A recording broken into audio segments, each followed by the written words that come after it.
Olá pessoal, estamos no ar com você com o Dinheiro de Hoje, o seu programa sobre investimentos aqui nessa parceria entre a Com Dinheiro e a BMC News, para trazer para vocês as mentes que fazem o mercado financeiro brasileiro acontecer. E para bater um papo com a gente hoje, nós temos aqui a participação muito especial do Head de Brasil da Morningstar, para falar um pouco com a gente sobre o mercado de fundos no mundo, um pouco sobre essa dinâmica do mercado de ETFs, sobre como pensar esses fundos de índice e, naturalmente, a própria influência de ratings e como a avaliação da qualidade de fundos define o investimento do investidor. Ninguém melhor para falar disso que o Michel. Michel que Morningstar hoje, 18 anos de Bloomberg, enfim, é uma pessoa que ele não consegue caminhar aqui na Faria Lima. A gente tentava trazer ele há um tempo, mas a gente tentava trazer ele com escolta, mas o pessoal ia barrando no meio do caminho. É uma loucura. Michel tentou mudar aqui para o Itaim, mas ele não conseguia dormir mais. Aí ele ficou lá, foi ser meu vizinho lá no Brooklyn. Boa. Obrigado pela oportunidade de estar aqui. É um prazer estar falando com vocês e tentando ajudar o investidor final, que é a missão da Morningstar no mundo inteiro, é sempre dar ferramentas para o investidor fazer a melhor decisão. Sem sombra de dúvida, a Morningstar, aqui no Brasil, a Morningstar tem uma carga institucional muito forte, mas globalmente ela é muito presente justamente nesse investimento no investidor pessoa física. E aí eu queria já começar o papo por aí. Você sabe que além de trabalhar o do aula, eu vou inverter a lógica da pergunta de professor. E aí, nas pesquisas, né, é sempre comum a gente ter... Eu tenho visto muitas pesquisas sobre o impacto do rating Morningstar no processo decisório do investidor, né? Que é justamente o investidor usando esse tipo de sinalização, esse condensador de informações para apoiar na decisão dele, justamente para evitar cair naquelas métricas mais simplistas. Olha, vou comprar o fundo que tem o melhor retorno nos últimos 12 meses. Como é que tem sido o desenvolvimento do rating Morningstar? Como vocês têm olhado para esse produto aqui no Brasil e no mundo? Olha, a sua pergunta é ótima, porque ela faz referência exatamente a um dos principais pilares da Morningstar. A Morningstar ela é uma empresa que realmente foca em se comunicar bem. E o rating, ele representa isso, né? Então, quando a gente tem um rating de 5 estrelas, é um rating que está dizendo para o investidor que esse fundo está em 2 desvios padrões acima da média da categoria que ele se encontra. Então, nós na Morningstar, a gente sempre preza muito pela classificação dos fundos e ETFs. Então, como você mencionou de estrela, quando você vê 5 estrelas, está dizendo ali que após 3 anos, não 12 meses, né? Esse fundo está entre os 10% melhores na categoria que ele se encontra. Então essa categoria pode ser high yield, pode ser ações, large caps, pode ser investimentos de small caps, podem ser vários tipos de classificação, e a Morningstar nesse sentido ela foca nisso. Então essa comunicação ela é bem clara para o investidor final. E eu acho que isso traz o sucesso um pouco desse rating, né? O legal do rating é que é uma fórmula única e serve para todo mundo. Quando você vê um rating nos Estados Unidos, esse rating representa esse cálculo, e se você vê no Brasil, também é a mesma coisa, né? O mesmo cálculo é feito para os fundos no Brasil. Só realmente tem que esperar 3 anos para ter esse rating. Às vezes o gestor liga, eu quero saber por que eu não tenho meu rating, eu estou indo super bem. Olha, espera a data X e esse rating vai aparecer para você. E para dar um pouco de informação de como ele funciona rapidinho, ele é bem simples, o cálculo é Sharpe Ratio maior e Drawdown menor no período dentro da categoria. Então, se o fundo subiu 40 e a categoria está numa média de 10, provavelmente esse fundo, nesse período, ele vai representar 5 estrelas. E aí tem o controle do drawdown, que é um negócio super importante para o investidor, especialmente pessoa física. Que tem medo, né? Tem medo, e isso é uma assusta. questão de previsibilidade. Por uma coisa, quando você monta uma carteira, um FOF, você dá ter um drawdown em um dos fundos do FOF, é parte do jogo, é parte da sua estrutura de diversificação. Agora, quando você tem um drawdown e você pode precisar daquele dinheiro como reserva de liquidez, em alguma instância, aí machuca. Então, ter o drawdown é um indicador muito pensado para quem vai usar o dinheiro no fim do dia. Sim.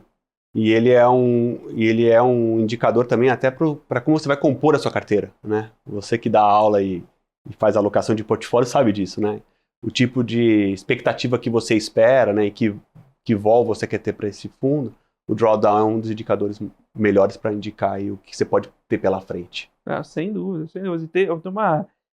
Vocês também têm, você comentou, o gestor ligar para perguntar por que não tem o rating. Essa proximidade com os gestores é muito bacana. Inclusive, para fundos globais, tem aquela estrutura de visitar o gestor, né, para fazer essa análise quali também, né? Então, diferente do Brasil, que a gente recebe os dados da CVM e da Ambima, no mundo inteiro a Morningstar ela capta diretamente da casa e em alguns países a gente reporta para o regulador. A gente faz o trabalho de reportar para o regulador os dados dos fundos.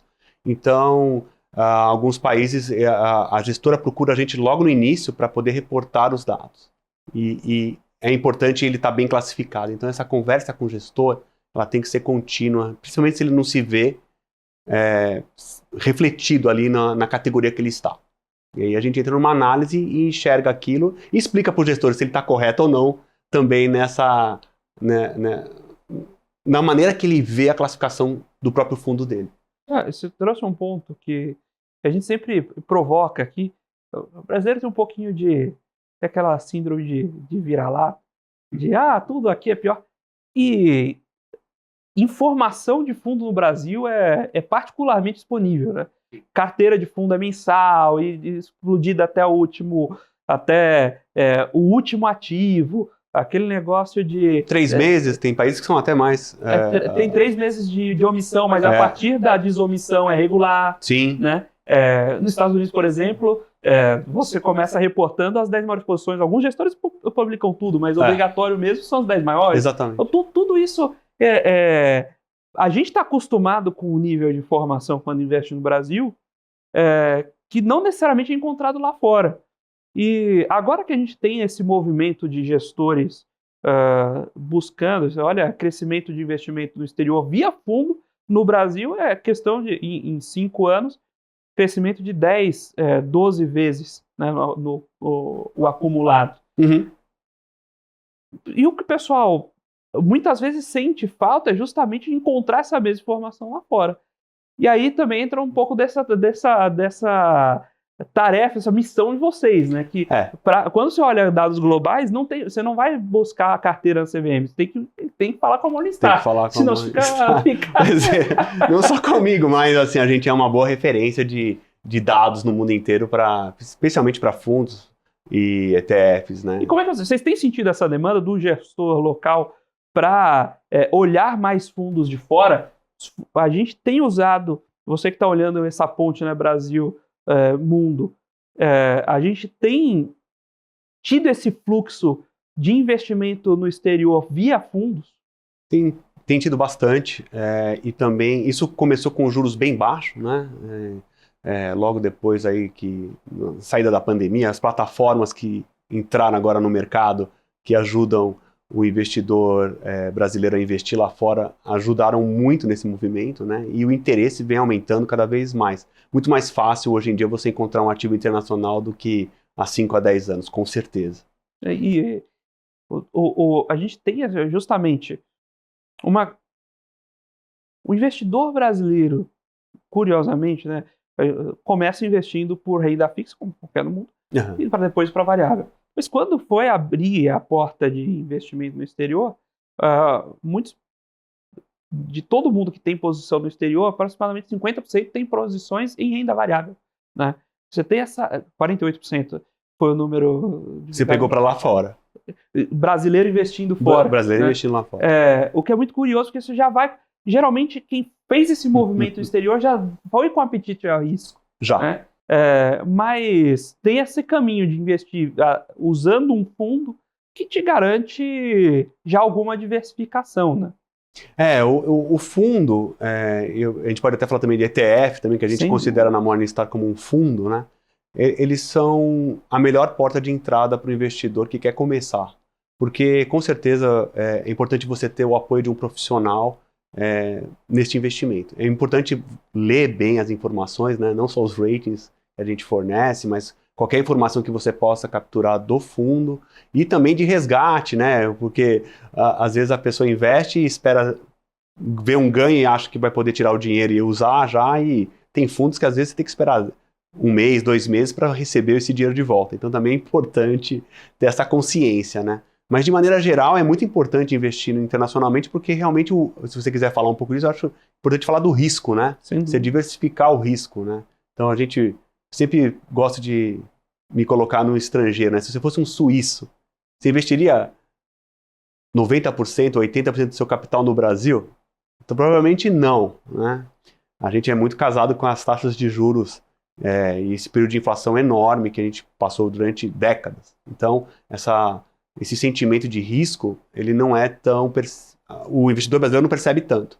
Mas se a gente pegar agora a evolução do mercado americano neste último ano, por exemplo, chacoalhou bastante e os retornos lá estão sendo espetaculares, mesmo na renda fixa, né?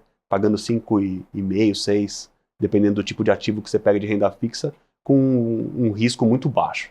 Sem dúvida. E você comentou muito bem dos ETFs, né? A gente teve em 2022 os fundos passivos ultrapassando fundos ativos pela primeira vez.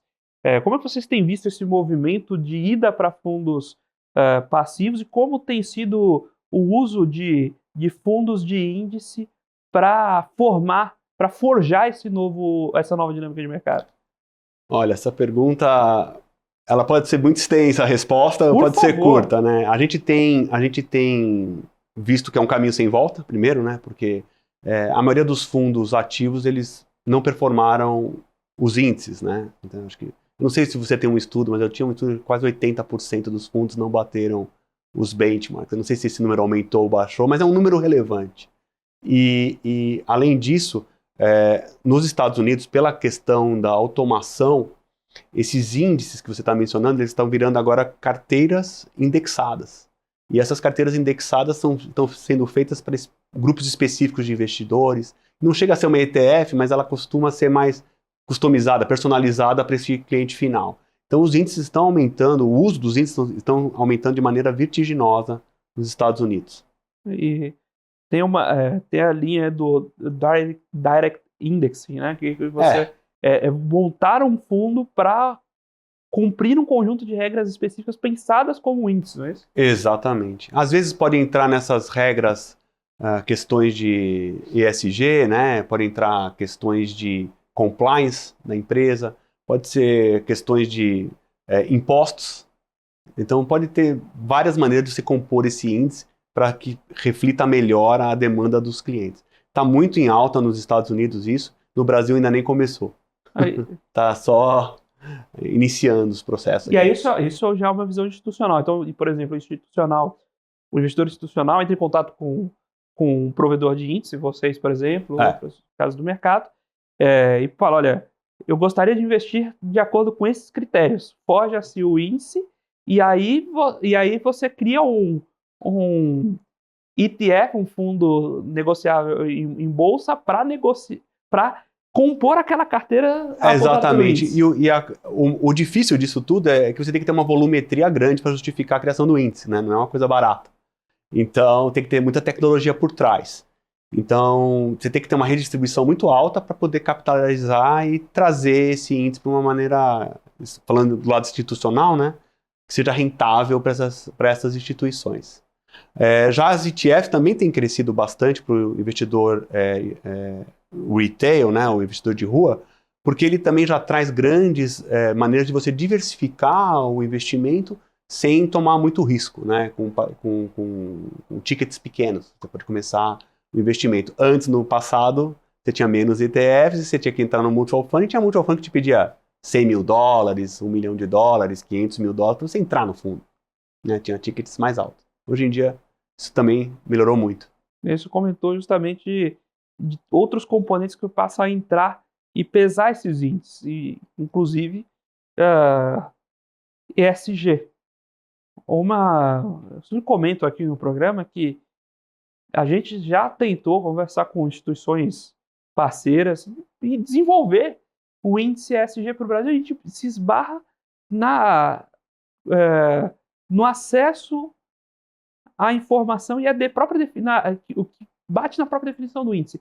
Fazer índice com questionário, aí vai puxar mais um questionário com o gestor. Como é que eu vou puxar, como é que eu vou nutrir o mercado de informações quando eventualmente faltam os dados primariamente, né? Como é que tem sido o apetite do mercado por dados ESG? Como eles vêm puxando essa demanda, mesmo nos fundos nos ETFs que são focados nesse mercado? Como vocês têm visto esse fluxo e, sobretudo, como vocês têm buscado aí também formas de atender essa demanda por informações e dados ESG? Olha, mudou bastante. A maneira de investir em ESG mudou bastante. Antes tinha um enfoque mais voltado para vamos salvar o planeta, né? Empresas que estão focadas nisso. Hoje em dia, o foco está muito maior numa análise de risco de ESG. Então, se você está exposto a um risco de governança, um risco de meio ambiente dessa empresa, para investir nela. Então, ela virou praticamente um outro pilar dentro da análise de risco para investimento. A gente tem no grupo da Morningstar a Sustainalytics, que é a maior empresa da Europa, né? Acho que é a segunda maior no mundo, não sei se é a primeira ou a segunda, não quero também assumir uma posição assim, mas ela é representativa, né? A Sustainalytics, e a gente trata de dados para empresas, por exemplo, no Brasil a gente trata tudo que cobre, acho que mais ou menos umas 600 empresas que a gente cobre de maneira realmente direta. Mas a gente sabe que tem muitas empresas que não são cobertas por nós e tem outras consultorias que também fazem esse processo de análise. Eu acho que o investidor, quando vai olhar uma empresa, ele deveria considerar esses fatos também para o investimento de longo prazo, com certeza. E já tem surgido, né, exatamente esse fluxo de capital especificamente para investimentos ESG. A gente escuta bastante, teve aquele anúncio na época da própria BlackRock falando que teria uma composição, um percentual mínimo de investimentos ESG, mas lá na ponta, esse conceito tem virado demanda? Há fluxo para os fundos ESG? Não tanto. Se você olha para Estados Unidos, politizou muito o tema, né? Europa, sim, o regulador está exigindo dados para os fundos que são categorizados dessa maneira. E no Brasil está bem incipiente. Existe uma iniciativa do governo enorme de promover. O Brasil pode liderar o processo, principalmente na parte de carbonos, de crédito e emissão de títulos que sejam interessantes para questões de ESG. Mas ainda a gente está bem caminhando, está bem devagar. Deveria estar mais avançado na minha maneira de ver. Principalmente agora que a gente está vendo tanta catástrofe, né, no mundo e tudo isso. Mas tudo tem seu tempo, né? A educação leva tempo, né? Eu não sei se você tem visto aqui no seu programa isso, mas a gente vê que isso é um pouco que vai tomando forma. Exato, acho que você tocou bem no ponto.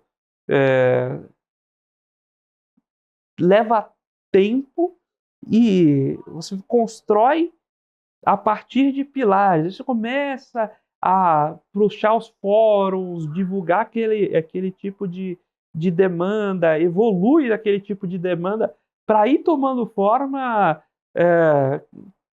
surgir nas carteiras do investidor. Quando se vira discurso demais, começa a atrapalhar mais do que ajudar. Verdade. E aí você começa a gerar alfa negativo só de discurso, né? Sim, exatamente. E isso atrapalha, né? Então, a gente da Morningstar tenta sempre deixar de maneira transparente o nosso dado. E é importante porque a gente não tem nenhum braço financeiro na empresa. Então, a gente realmente tem uma visão independente dos dados. Não somente a nossa empresa, mas tem outras no mercado que fazem esse trabalho muito bem feito. Mas eu acho que o conceito de ESG, ele é um conceito que vai aumentar na análise do risco das empresas. Eu acho que esse caminho não tem volta mais. Isso aí, falando de Brasil em vanguarda, quer começar a entrar um pouquinho no business e olhar Brasil e mundo, né? Uhum. Como o Brasil está posicionado no mundo, né, nesse mercado de fundos de investimento? Você diz respeito a fundos ou Relevância ao mercado em geral? Primeiro no mercado em geral, mas aí eu queria trazer um pouquinho dessa luz de fundos mesmo, em termos de ser um mercado relevante ou não no mundo, como a gente pode se comparar com outros players. Eu tenho que beber um pouco na fonte do Michel, né? Olha, eu acho que o Brasil está no caminho certo. O Brasil evoluiu demais. A CVM 175, que está vindo para ser implementada, ela traz mais transparência. E eu acho que quando a gente fala em evoluir, é isso, essa transparência. Tem essa discussão da CVM, acho que é 176, né, que trata do advisor, para ele tratar, deixar de receber, ou ser mais transparente nos custos dos serviços que ele presta, também para o investidor final. E isso tudo leva tempo, mas eu acho que isso tudo, se você vai juntando esses pedaços, mais a capacidade do investidor brasileiro de investir lá fora, que é muito maior agora, e todas as plataformas que chegaram e serviços de advisor que não tinha, se for parar para pensar, de 10 anos para cá, né, isso tem dado mais poder para o investidor saber investir de uma maneira mais eficiente, fazer uma alocação mais eficiente do seu patrimônio. Né? Eu não sei se você tem idade para isso, mas eu me lembro de ir na agência bancária e ter que perguntar para o meu gerente, e ele me passava uma lista de fundos que ele tinha do banco, né? Não tinha nem outra maneira de escolher. E eram 10 opções. Agora, no teu celular, quantas opções você tem, não é verdade? Sabe como eu fiz a minha primeira aplicação de fundo? No caixa eletrônico do banco. Não, eu achei que você era mais Não, novo. Não, que isso. Eu fui no primeiro, eu tinha pedido pro gerente, eu vi que as opções eram muito ruins, mas imagina o cara oferecer assim, na época, um CDB que era 70% do DI. Nossa. Isso aqui é pior que a poupança, então não tá legal. Aí, o que tem de fundo? Aí o cara oferecia aqueles flagships assim, mas era flagship para ele, né? Que é o fundo que tem a maior taxa possível. Não, isso não vai funcionar. Aí você abria na ATM lá, né? No caixa eletrônico, aí investimentos. Deixa eu ver o que tem aqui, que aí eu...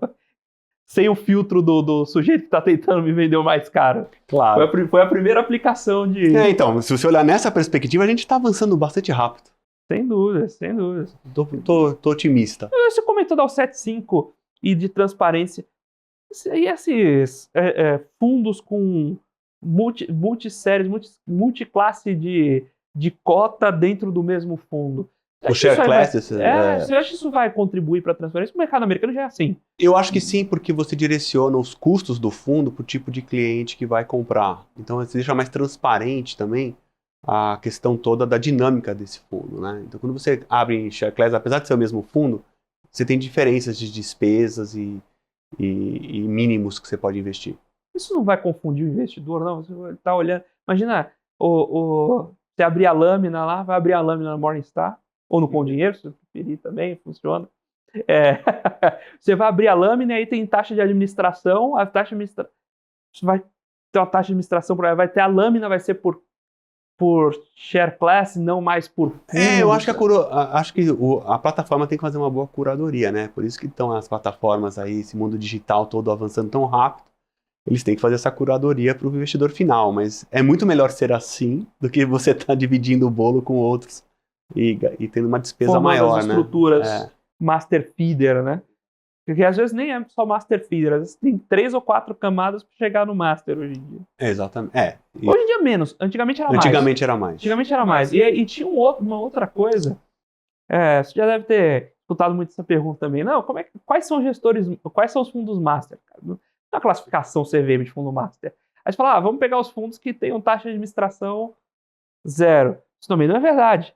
Tinha muito, não vou falar quem, mas tinha muito fundo de bancão que o fundo master já tinha taxa de administração. E aí você ia compounding a taxa de administração ao longo da estrutura. Não, eu não preciso comentar isso. Mas existia. E aí a taxa de administração explodia. Sim. Aí veio a figura de você estabelecer no regulamento de taxa de administração máxima. Mas aí o sujeito não estabelece, porque pode ser, a máxima é tão grande quanto se queira. Exatamente. Até para fundo exclusivo. Fundo exclusivo, o cara coloca isso na estrutura do fundo exclusivo.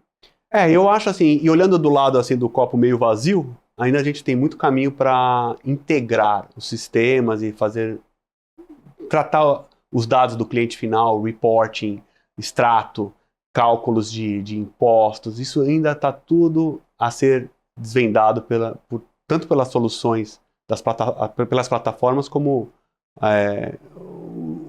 os fornecedores de serviço, né? Eu acho que isso tende a melhorar bastante ainda, né? Quando você pega um extrato de um banco, você não consegue às vezes conciliar com o outro e a sua posição internacional e calcular, por exemplo, quanto você tem que pagar de DARF.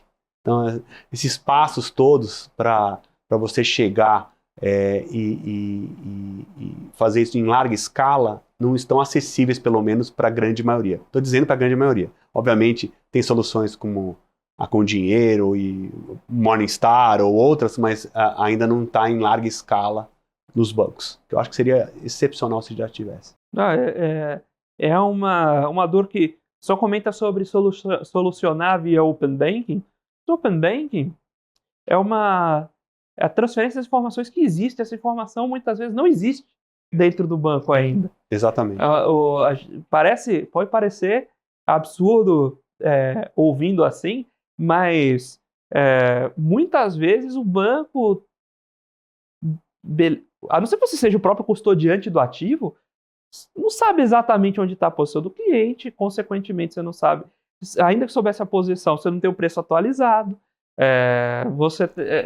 tem tudo isso, tem o preço, que preço que você está tomando? Que preço? Que preço? Essa é a nossa maior dor, né? Que preço? Que preço? Um bond negociado em múltiplas bolsas, em qual bolsa você está, em qual bolsa você quer referenciar o preço. Exatamente. Nessas nuances acaba dependendo um tanto importante de inteligência humana para fazer as perguntas. Isso quando você tem alguém para responder, né? Às vezes o cliente não pensou nisso também. Sim, exatamente. Um outro assessor me falou para comprar esse bonde. Ele me falou que tinha 3 bolsas, sei lá que bolsa eu comprei. O cara mandou comprar, comprei. Tem ainda essa questão que é complicada, né?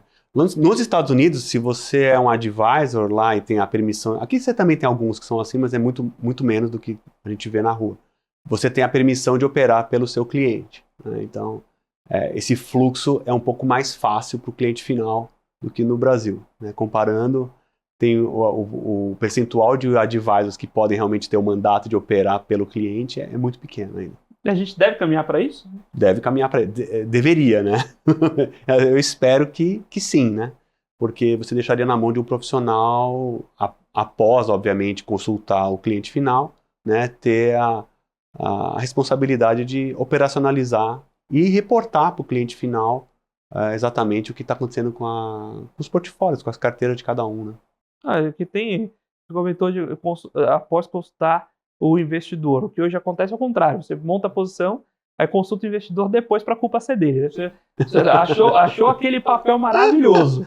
Aí você fala, tem um negócio aqui imperdível para você comprar. O cara não explica o que não sabe... O retorno de 12 meses é ótimo. O retorno de 12 meses... Olha, quando tem retorno de 12 meses? Tem produto que não tem retorno histórico, é só futuro. Né? Você deve saber qual é o produto. Aí você não tem retorno histórico, só futuro. Fala, mas isso aqui, se Júpiter se alinhar com Netuno, vai dar 50% em 5 anos. Perceba que abaixo da expectativa de curva de juros para DI. Né? Dá 50% em 5 anos. Negocião. Imagina você quer 50%. Em 5 anos, 50%. Aí você vai lá, o investidor fala, beleza, pode mandar. É um ótimo negócio. Vai lá, aprova. A culpa foi de quem? O investidor. Foi ele que apertou o botão. Né? Então, eventualmente, nessa busca por forçar o consentimento do investidor, o que aconteceu foi o contrário. Você tirou a responsabilidade do advisor, que na verdade devia estar no advisor mesmo. Devia estar no advisor mesmo. E isso é um conflito que tem hoje, né? Exatamente. Até mesmo tem ETFs que valem muito mais a pena que fundos para a mesma estratégia que o advisor vai fazer, e a ETF nem é mencionada porque não dá o rebate. Não dá rebate. É complicado. É complicado. Maravilha, estamos batendo esse papo com o Michel Farage, aqui, Head de Brasil da Morningstar, falando um pouco sobre o mercado de fundos no Brasil e no mundo, a posição de Brasil para esse mercado, como a gente pode acompanhar, aprender com outros mercados para evoluir, inclusive você que é investidor local e pensa em investir no exterior, como olhar esse mundo, como buscar formas diferentes de acompanhar e manter-se atualizado, manter as informações em dia a respeito desses mercados, para também não esquecer seus investimentos no exterior. Eles também precisam de cuidado. Talvez não o cuidado que a gente precisa no Brasil, que a gente tem uma estabilidade maior, mas também precisam de cuidado. Agora a gente vai para um breve intervalo, daqui a pouquinho está de volta com o segundo bloco do Você com Dinheiro de hoje. Olá pessoal, estamos de volta aqui para o segundo bloco do Você com Dinheiro de hoje, batendo um papo com o Michel Farage, Head de Brasil para Morningstar, falando um pouco do mercado de fundos no mundo, Brasil e mundo e as interlocuções desse mercado, investidores locais que olham para investimentos no exterior, como podem fazer isso através de fundos de investimento, quais pontos olhar e naturalmente um pouco de como o mundo olha para o Brasil também. Eu queria, nesse segundo bloco, puxar um pouquinho essa corda, né? A Morningstar no mundo inteiro ela é muito forte, naturalmente, para dados de fundos, mas faz dados de outros segmentos do mercado financeiro também, bastante presente nos principais players globais no setor. E aqui no Brasil, o que vocês estão aprontando, o que vocês querem fazer de diferente, o que vocês já estão fazendo e para onde vocês estão mirando aí da Morningstar aqui para as operações tupiniquins? Queria aprontar mais, eu vou dizer isso de cara, mas assim, aqui no Brasil a gente tem... Eu fui capaz de desenvolver algumas áreas de negócios novas nos últimos 6 anos que eu estou na Morningstar. Então hoje na Morningstar a gente tem a venda de dados, como você mencionou.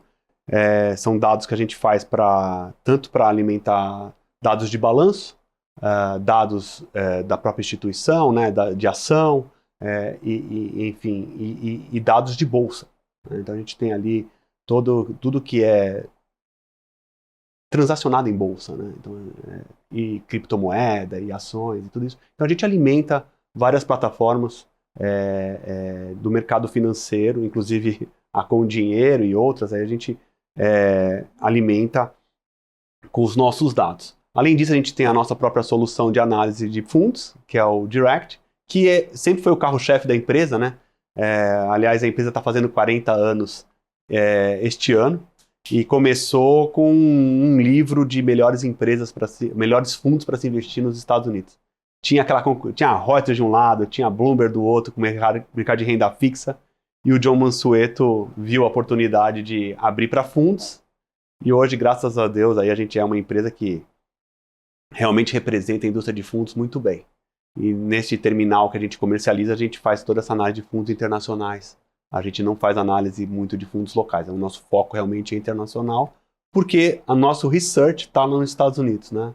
Então a gente tem o research nos Estados Unidos, Europa e Ásia, e esse research é qualitativo. A gente vai nas empresas, vai nas assets, né? E a gente acaba dando a nossa opinião e colocando os dados na nossa metodologia, que é essa parte importante para deixar essa transparência para o cliente que está na rua poder entender de maneira fácil que tipo de investimento, que tipo de risco ele está tomando.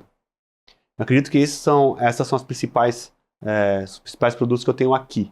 Além disso, eu sou responsável também pela Sustainalytics, que é a empresa que traz um terminal e traz dados sobre o mercado de ESG, tanto em empresas locais como no exterior. Eu também toco essa unidade e também a Morningstar Índices. A gente tem a sorte aí de já ter 5 ETFs no mercado brasileiro. A gente tem trabalhado aí com esses parceiros nossos para desenvolver novos produtos para o mercado. Vocês, inclusive, comentou da área de research, né? Comum no mercado americano que você contrate os reports Morningstar, né? É uma dinâmica de mercado um pouco diferente, né? A dinâmica é bem diferente do mercado, do research nosso, porque a gente tem um ecossistema, né? Então, o research alimenta o nosso terminal, o terminal alimenta planilhas de investidores no mundo inteiro, a gente tem as APIs para plataformas de terceiros e também para as próprias plataformas de execução. Então esse sistema ele se autoalimenta e é um círculo vicioso muito interessante, porque gera muito valor, né, para os dados da Morningstar. A gente interage os dados proprietários nossos com os dados de mercado. Então, dando um pouquinho mais de detalhe nisso, quando o nosso analista vai fazer o rating de uma empresa ou de um fundo, ele dá aí toda a metodologia da Morningstar, né, com os pilares que ele vai analisar esse fundo. Lá fora a gente tem o rating desse analista, que ele é ouro, prata, bronze, neutro ou negativo. Então, quando ele fala que o fundo é um fundo ouro ou uma ETF é ouro, é porque ela vai realmente outperform, ela vai ter uma performance muito melhor que a categoria que ela se encontra.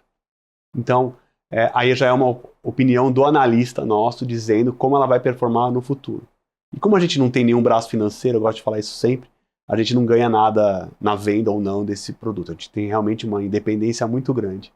Eu até vou contar um fato isolado, assim, tinha um banco grande aqui no Brasil que pediu para eu trazer os ratings, né, os analistas para os fundos que eles tinham no exterior. E eu tentei fazer isso, né? Eu estava começando na Morningstar, né?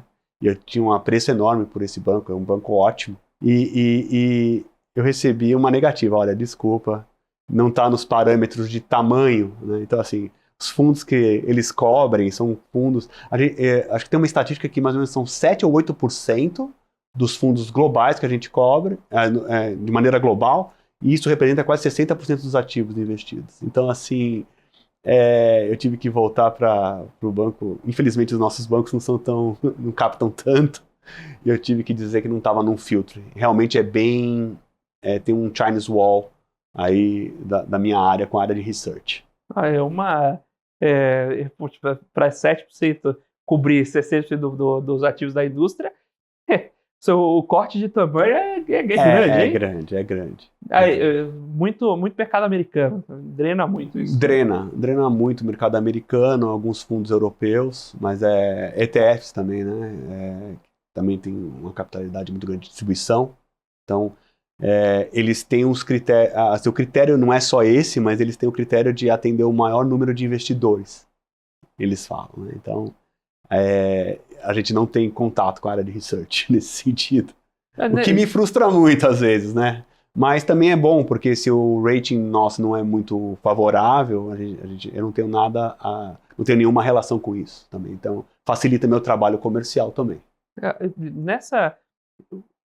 Como pessoa física, assim, digamos aqui no Brasil, conseguiria contratar o serviço de research dos Estados Unidos, por exemplo, pelo site, alguma coisa assim, ou não?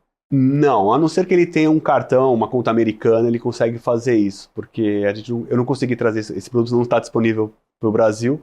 O que está disponível, sim, o research é no terminal nosso, no Direct, no License, aí sim você tem o acesso ao research. Se eu tivesse que ter um research para cá, eu teria que traduzir e ter um analista e um Chinese Wall completo, uma nova no Morningstar Research, separada da Morningstar Brasil que eu tenho aqui para poder comercializar esse produto. E vocês, então, eu comecei comentando disso, mas, obviamente, o vídeo de você é diferente. Vocês aqui têm uma atuação mais próxima dos investidores institucionais. De maneira geral, sim. Porque, eu diria que quase 100%, porque realmente eles que acessam os fundos e acabam fazendo uma alocação direta. E você comentou de fazer o acesso do research via terminais. Quais são os principais produtos hoje? O que vocês mais oferecem? O que tem mais demanda no mercado local? No mercado local você diz para investir lá fora? Ou para investir lá Brasil comprando Morningstar. A Brasil comprando Morningstar realmente é para investimentos internacionais. Então é para análise de fundo, então é o nosso terminal. E dados, né? Então a gente alimenta muito a plataforma de dados, de seleção de fundos, a própria Com Dinheiro e outras que a gente tem, dados proprietários. A gente fornece o dado para consolidação de carteira. Então, se você quer consolidar um portfólio, se você precisa de dados desse fundo, a gente tem as APIs para oferecer isso. E naturalmente, os fundos tem o mote até pela origem da Morningstar, mas aí vocês vão desenvolvendo esses outros dados globais também, ações, renda fixa. A gente cobre ações, renda fixa na parte de fundos e ETFs. Né? A gente não tem uma cobertura específica de debêntures. A gente tem...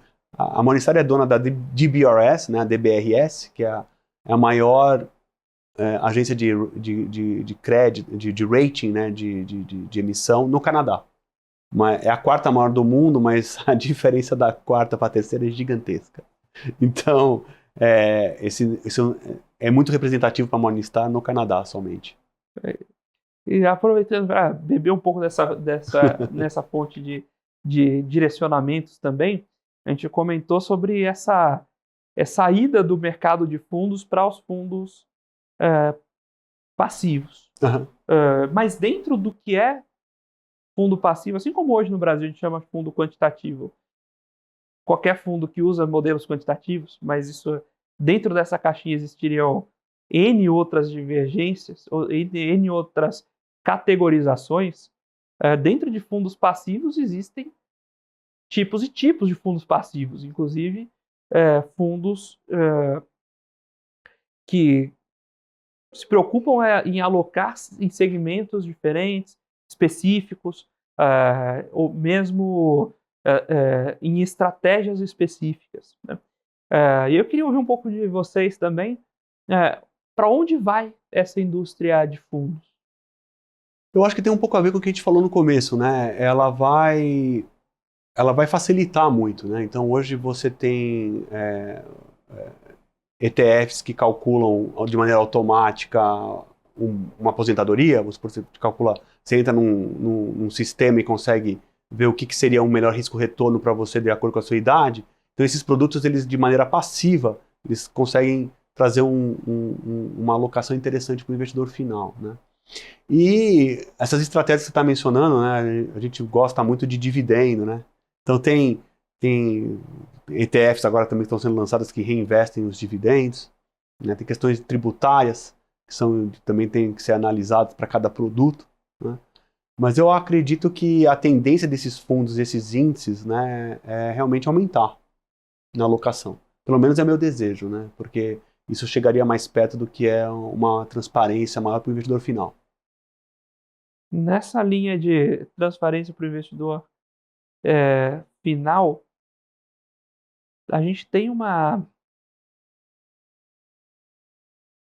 a visão que muitas vezes você ter um meio de caminho, né, seria mais natural, mais transparente ao investidor alocar no ativo direto, que ele está acompanhando o ativo. Mas muitas vezes essa camada do fundo ajuda a trazer transparência. É quase paradoxal, mas você tem um gestor ajudando aí na empresa, eventualmente vendo o que está acontecendo para te ajudar a reportar eventualmente numa carta mensal, ou se for via ETF, garantir que você tem alguém lá acompanhando os próprios eventos trimestrais da companhia. Isso traz uma camada a mais de segurança e transparência para o investidor, não a menos. Né? Exatamente, traz a mais e ele está mais capacitado, né? Então vamos pegar, por exemplo, um exemplo que a gente estava comentando agora de ESG. Vamos supor que você tem Pepsi e Coca-Cola, você vai investir em qual? Vamos supor que o preço das duas, a corretora está dando um upside ou um preço justo igual. Com certeza você vai investir numa empresa que tem menos processo trabalhista, ou tem uma governança melhor, ou um risco ambiental menor. Então, essa vertente, esse pilar de ESG e outros, né, que a gente pode citar, eles estão cada vez chegando mais para serem analisados por esses profissionais. Então, eu acho que a gente não pode nunca desconsiderar o trabalho do profissional, principalmente quando você é um investidor que está começando. Você tem que realmente fazer esse trabalho de curadoria e achar as casas desses profissionais e entender um pouco melhor o que está dizendo o prospecto, qual que é a missão do fundo e o que ele se propõe a fazer. Então, eu acho isso importante. Sem dúvidas. E querendo ou não, vai o trabalho ali de educação financeira também para que o investidor faça perguntas certas para o profissional, né? E essa isso roda também. começa a girar. Isso também. Se você... Um longo caminho, né? Não adianta o profissional se qualificar pra caramba. Fazer... E não tem as perguntas. A pergunta, não, o que você vai sentar na frente do investidor, ele pergunta qual foi o retorno dos últimos 2 meses. Né? Realmente, dá uma desanimada no profissional também, né? Também.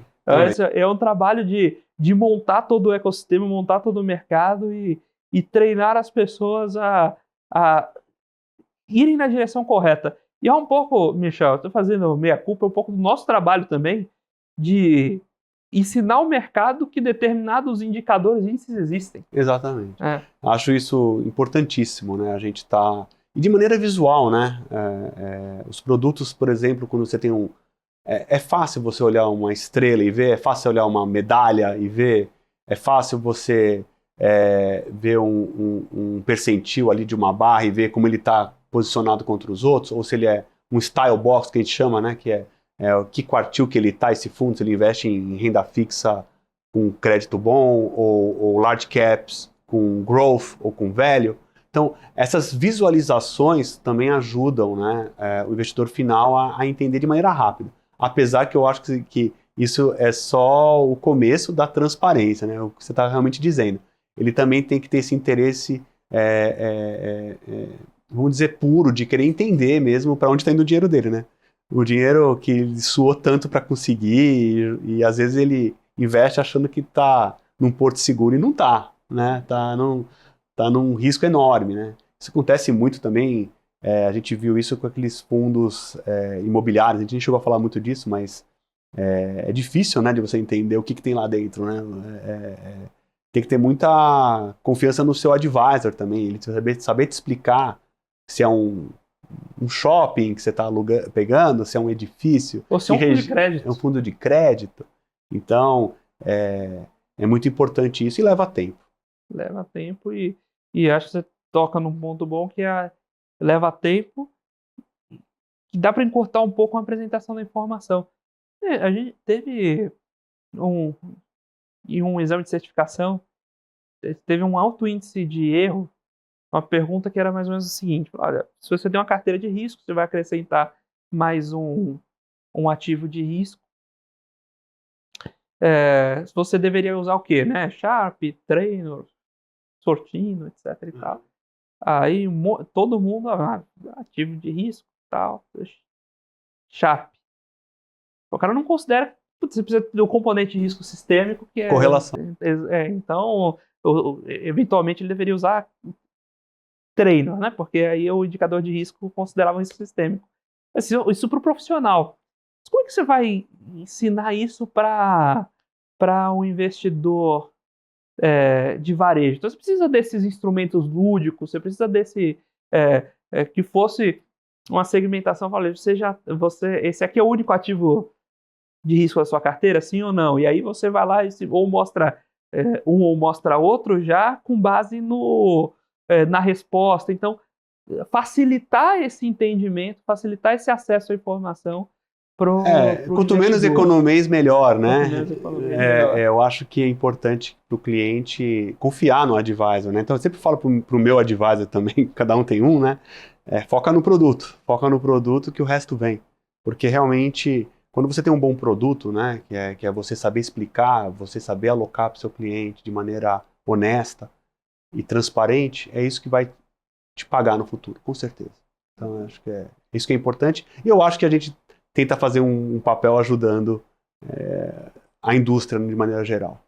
Maravilha, Michel. Muito obrigado pela participação. Eu que agradeço. A gente já queria trazer você há um tempo. Felizmente, hoje deu certo. Hoje deu certo. Foi um grande prazer ter esse papo com você. E fica à vontade também de deixar os contatos, deixar ali os sites e quem quiser buscar vocês, por onde pode encontrar o Michel e a Morningstar. O site tem uma pegadinha, é morningstarbr.com. Eu já tinha o domínio, isso já vem de anos aí, e fica por lá, né? Então no site é a principal maneira de encontrar as informações nossas, e o próprio o morningstar.com também te dá todas as informações necessárias. Acho que é mais por ali, é mais fácil de obter as informações. E, de novo, eu queria agradecer aí a participação. Foi uma honra participar do programa de vocês e gostei bastante do papo. Maravilha, Michel, muito obrigado. Muito obrigado a Morningstar Brasil por ceder aqui a participação do Michel. Muito obrigado a você, telespectador da BBC News, investidor e profissional de mercado, pela sua companhia, pela sua audiência. O Você com Dinheiro vai ao ar de segunda a sexta, sempre aqui no mesmo horário, para trazer para vocês as principais mentes que fazem o mercado financeiro brasileiro acontecer. Se você quiser saber um pouco mais sobre a Com Dinheiro, como ela pode ajudar você e o seu negócio, visite www.comdinheiro.com.br e deixe lá sua dúvida, sua sugestão, seu feedback em contato@comdinheiro.com.br. E o Você com Dinheiro de hoje vai ficando por aqui e até a próxima.